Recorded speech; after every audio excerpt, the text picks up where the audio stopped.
Howdy, folks. I'm Brian, I'm Amber. and here's some Reddit. I just want to remind folks that there is going to be a link in the description below of the live stream for later on today, so we hope to see you there. Our first story is titled, Am I a Jerk for Calling the Police on My Coworker Over a Prank? Throwaway account and sorry for the formatting on mobile. I'm a 25-year-old female and I just started this new job as a front desk clerk at a hotel. I work overnight shifts. I usually have a coworker, a 30-year-old male, with me, but he never really spoke to me. A few nights ago, it was my first night alone. Around 2 a.m., I notice a person in the parking lot. You can see the lot from the front desk.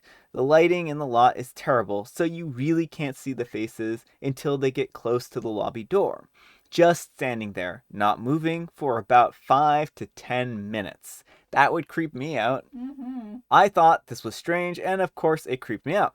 After about 10 minutes of them standing there, they moved, I guess, to call the front desk because he moved his hand to his ear and the phone rang. I pick up, and on the other end, I just hear, "Five buried, none found," in a low voice, and they hung up. At this point, I was terrified, so I ran back to the back room and called 911. I explained to the operator about what had been happening, and they sent a couple of cops to the hotel. When they arrived, one cop was talking to the person outside, and the other one was at the front desk talking to me, telling me that the person outside was claiming that he also works here. I was confused, but also admitted that I hadn't seen the person's face, just the silhouette. At this point, the other officer and the person from the lot come in, and it turns out to be my coworker, and he was upset, saying that if he knew that I was going to call the police on them and try to get him arrested.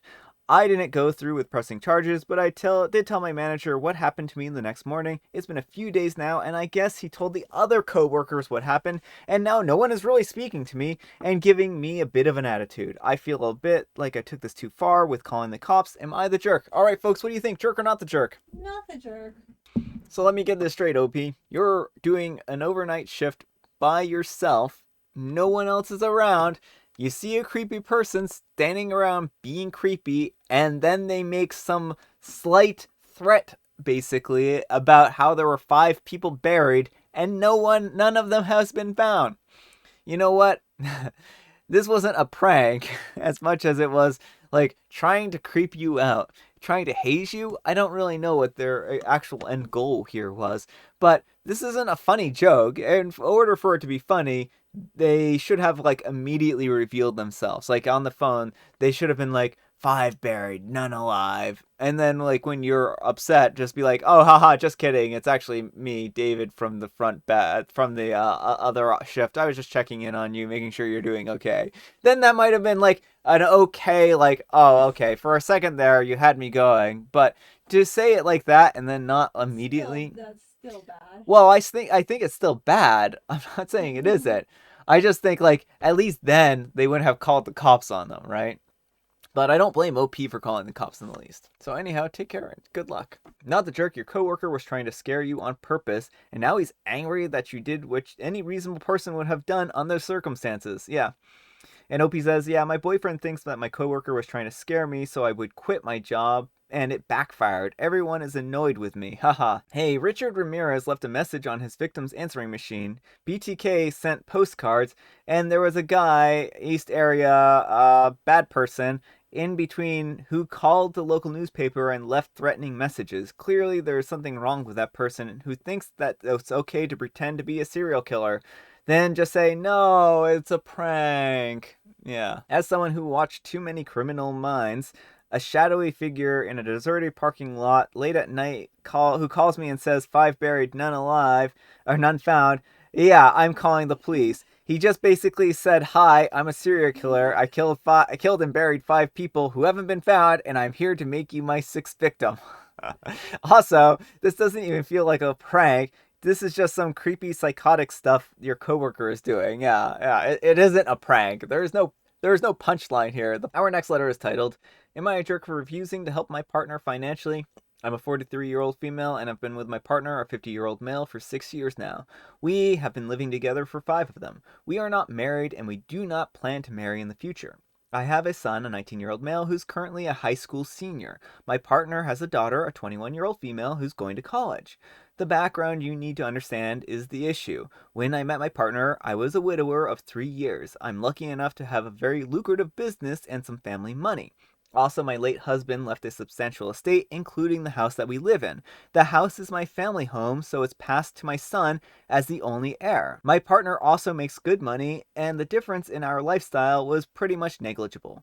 But while I and my late husband made sure not to spoil our son, he was responsible for keeping his room clean even though we had a housekeeper. He had chores during the weekends and we taught him how to cook. His allowance is responsible and he was allowed to save for expensive purchases like a car, a PS5, etc. My current partner and his ex-wife spoil their daughter rotten. Well, due to the incident when we first moved in together, she demanded that my son's bedroom be hers since it was the second biggest. It got rejected since it was his home and she only spends the weekends. And after some family therapy, we agreed that she will be treated like a guest by me. She will have to follow the house rules, and that will be the extent of our relationship. Now, she is spoiled, but she's a good girl, academically excellent, except for the aforementioned incident, very respectful and just a pleasant young woman. The problem is that I did not know the extent to which my partner spent money on her. He pays some money as rent that I put into my son's college fund that we split between common bills in half. Everything else is our own responsibility, so we don't know much about each other's finances. Now my son is planning to do a tour of East Asia during summer, and I was happy to give him money to do so, as a late gift for getting into a very prestigious college. When my stepdaughter heard about it, she asked her dad to pay for a tour of Europe since he didn't send her on one after she got into college. He agreed because he never says no, but came to me asking to lend close to $30,000 because he can't afford the trip on his own. I'm not even giving that much to my son, and his plane tickets are more expensive. I refused. I said that since it wasn't an emergency, he can save and send her on a trip after she graduates college. Now he's not talking to me, saying that I'm choosing favorites. I have no relationship with his daughter, so I don't know how that's even applicable. And that I'm putting money over his happiness and relationship with his daughter. So am I the jerk? I can easily afford to lend him full amount. I just don't want to because his reasons are not convincing enough. All right, folks, what do you think? Jerk or not the jerk? Not the jerk. OP, you're not the jerk, and he's trying to manipulate here. That's really what this boils down to. You two earn about the same amount of money. It sounds like you two are splitting costs. It doesn't even sound like you're charging him like rent or anything because you two are living there pretty much rent free. Maybe you're charging him for property tax to halfway down the line for that, but it doesn't sound like you're charging him anything extravagant here. So I think that this is a matter of you chose to send and invest your money in certain ways, and he has chosen to spend his money in a very different way. And he's now taking out his, frustrations on you because he doesn't know how to save money properly.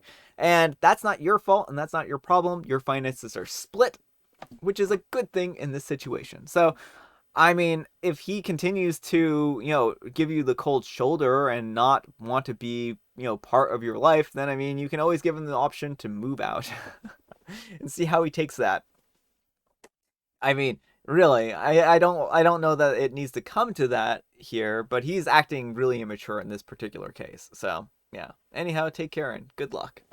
Not the jerk, what in the world? My first European vacation was when I was 31 years old, and the total cost roughly $2,500, including airfare. And OP says that's because you did not stay in 5-star hotels and plan to shop until you drop. Yeah, I mean, that's the difference. that's what's missing. Wait, he wants her to lend him $30,000? Does that mean the trip costs more than that? It must. Unless he's penniless because of how much money he spends on her. Me and my fiance will go through Europe for 1.5 months. Together we will spend around 3,500 euros. Not the jerk, and congratulations to your son for doing well and getting into a great school. Traveling is such a great experience for the soul. However, your partner is super out of touch. Good luck. And OP says, thank you, I'm very proud of him. All right, folks, that's all the time we have for now for this very short episode. I just wanted to post this at my usual time just so that we don't get out of the habit of it. But Hopefully you stay tuned later on. Make sure to check the time. There will be something pinned in the comments so that you can get here if later you've lost the link. So make sure to keep your eye on that and verify that these times are correct for you, please. So thanks so much for watching, and I'll see you all later today.